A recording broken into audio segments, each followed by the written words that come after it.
promo rides are 600 pesos per head. And if no promo ride is 1,000 to 100 pesos. It depends on date seasons.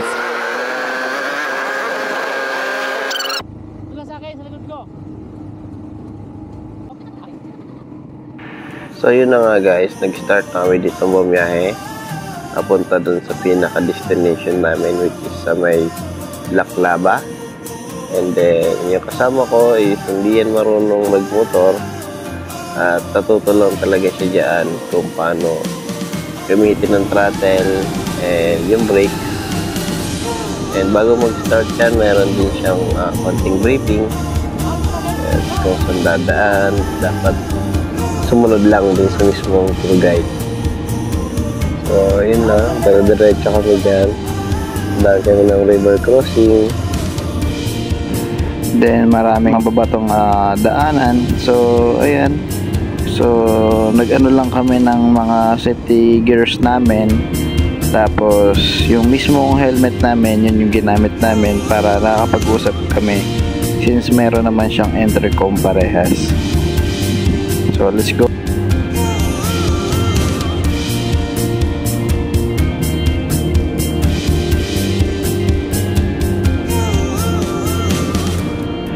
Yan. So, dito marami rin kaming nakasalubong and yung mga pabalik na at papunta pa lang din. So, marami din gumagamit ng ATV dyan since maraming dyan, nagpapa-rent na mismong ATV. So, pwede kayo mamili kung saan kayo komportable, like yung mga ATV na maayos. Yung iba kasi meron kayong na-encounter na pudpud yung gulong or kung minsan mahina yung brakes. So, before tayo gumamit ng ganyan, make sure din na okay yung gagamitin natin for safety din sa atin or sa mga kasama rin natin na mag-ATV. Then, yung mismong natin, kung mas maaari kung meron tayong gloves para safe na safe tayo.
dito guys, nakarating na rin kami sa aming destinasyon.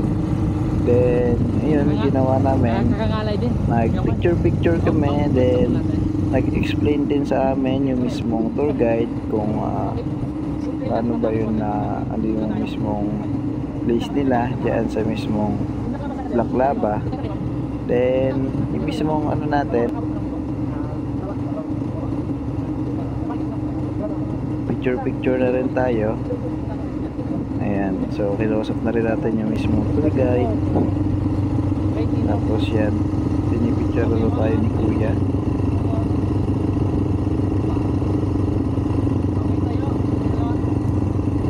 So picture with Boss Madam. So yan ang ano na Insta 360.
So dahil first time dito ni Boss Madam at hindi ko rin inakala na kakayanin niya magmaneho.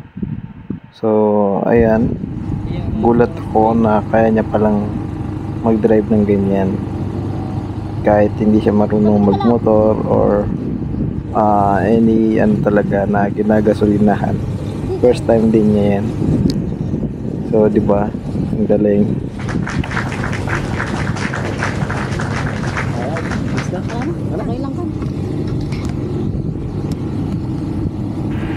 So yun nga, tapos na kami mag-picture, then pabalik na kami sa pinaka ano namin, pinanggalingan, and pauwi na rin kami. So thank you sa panonood, like, share and subscribe.